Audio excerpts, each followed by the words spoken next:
It is early, not crazy early, just like crack of dawn early. Gonna go meet Danny. We're gonna jump in the water. No expectations or missions or goals for today. If I can catch something big enough to fillet, I do want to give my neighbor a couple fish fillets. And then my friend that runs like live-in assisted lake senior center, they do want more fish. They're the same ones I caught some fish for the other day. So yeah, if I can, something for them. If not, like, ideally, like something big enough to like get some good sized fillets for my neighbor would be really great today. And then stocking up for the week, because meat prices are, yeah. But yeah, gonna go down, meet Danny, and we'll see what we got.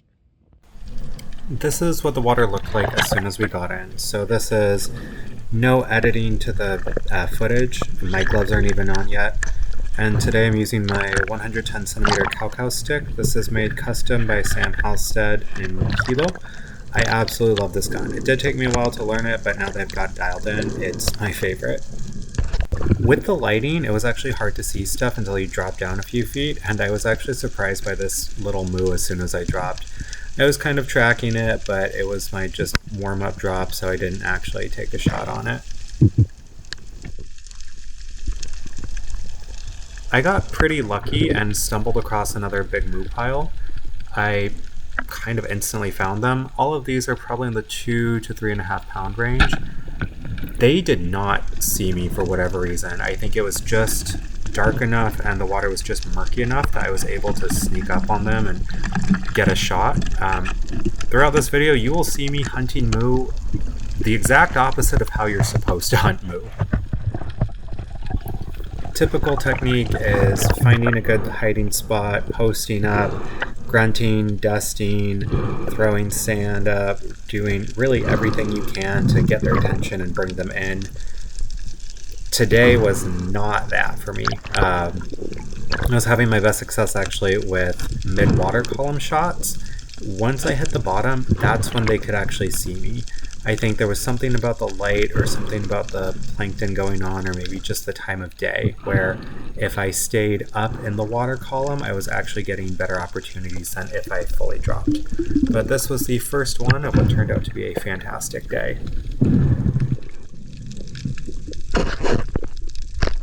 After I landed my first fish, I'm way calmer. This drop, I was just kind of trying to go down, see if I could find that moo pile again. But really it was relaxing. You'll notice that with a lot of my drops, if I don't edit the clip and shorten it, I'm only usually dropping for 45 seconds to maybe a minute 15 at a time. I can hold my breath much longer. I do have way more bottom time, but it's sort of if I'm going to be out for a longer day and I just want to keep making repeat drops, I'm okay with not taxing myself. And this is a fairly shallow area. I was just kind of enjoying the pualu and polani around me before moving on. I was able to find the school of moo again. Took a drop down. This was before I'd figured out that mid-water column was going to be my bet for the day. So just dropping into this sand channel in between the reef, trying to sneak up on them. I wasn't feeling great as far as my bottom time went. Pretty much as soon as I was dropping, I was starting to feel a little not great, but was still able to kind of sneak up on them. They were sort of aware, but not spooked enough, and I just missed. I like to slow down the shots and see what was going on if I was missing off shots that day, and this one was just high, maybe like a 1/4 inch over. After missing that shot on the moo, I tried to drop and see if I could find the pile again. And I couldn't. It was just Polani, Pualu, and Nainai. So the yellow eye surgeonfish, the ringtail surgeonfish, and then the olive tang.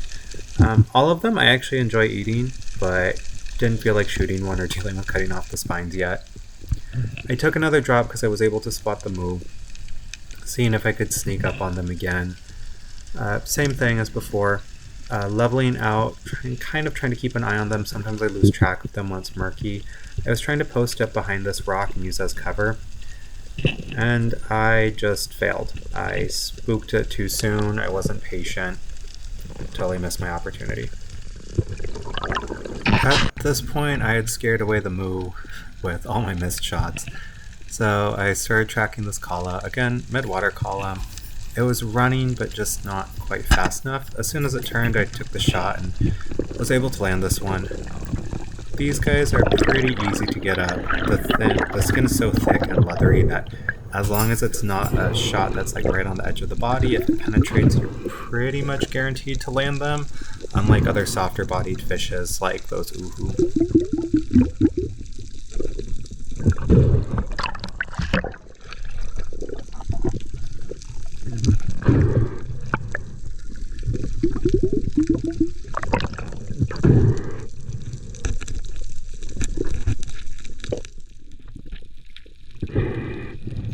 I did want to get an uhu today, and I spotted one.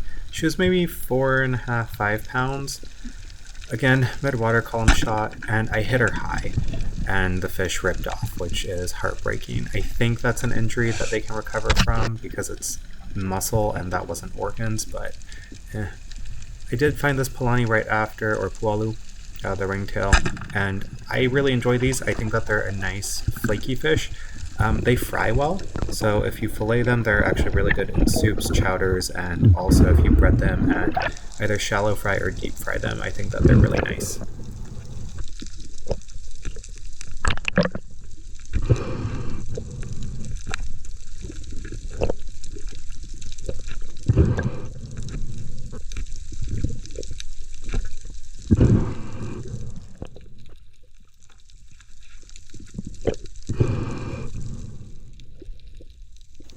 I was just dropping and scouting this area and got surprised by a moo swimming right next to me. I turned, spooked it a little bit. I'm not at the bottom, I'm not mid-water column, it can clearly see me.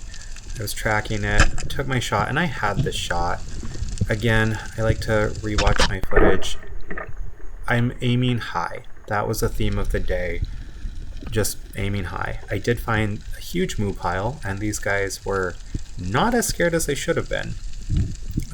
I spooked them a few times, but they're not fully running, so I was able to still track the school, and they just kind of kept hanging out in this area. They weren't too afraid of me, and I was able to get multiple drops on them.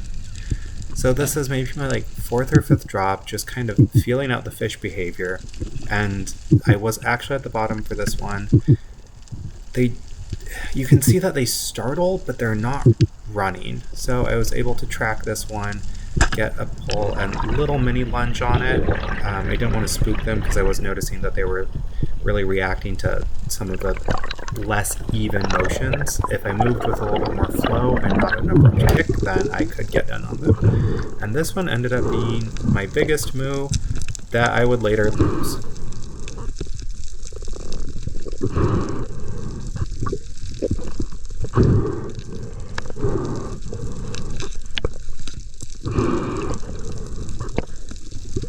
I don't know what was going on with this school of moo, but they were not leaving the area. Normally after you miss a shot or land one, pretty much any shot on a school of moo, and then the whole school usually moves. This one just kept hanging out in the area, and they let me drop on them immediately after. Again, you can see that they're reacting to me, but they're not fully running. They're kind of moving a couple feet and then just sort of hanging out and floating. Same thing as last time, I was able to get down, mini lunge with a really gentle kick and kind of flow up to them, and then land the fish. I was having a fantastic day at this point. This dive had already been amazing. I've got 3 moo on my belt. Everything else for the day is just bonus. And all the moo that we shot were, I think the smallest was 2.5 pounds, and then they were all in mostly in the 3.5 to 4 pound range, which not monsters, but good enough. This one was my final shot where I tracked it for a little bit. It was turning, I mid-water column, and was able to stone it. I don't think I've stoned a moo before. Maybe I have, I don't remember, but none where it was that clean. Normally I think it's a top-down shot through the brain.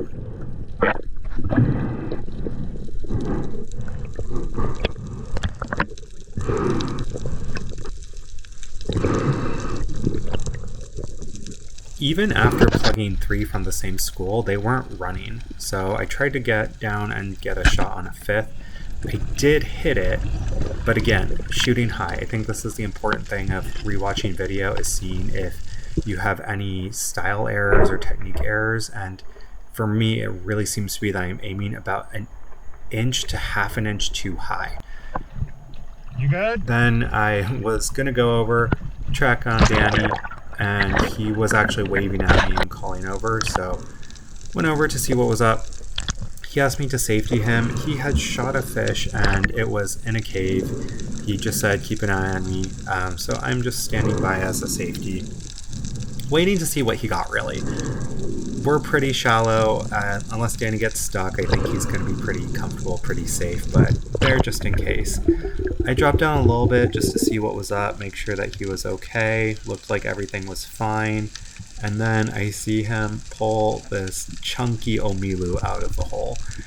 He had shot this one, got a really nice shot on it, and this one ended up being just over 10 pounds. I had been coming over to flex on Danny that I had 4 moo. Turned out Danny wasn't flexing on me. He had 2 moo of his own and this fat 10-pound omilu.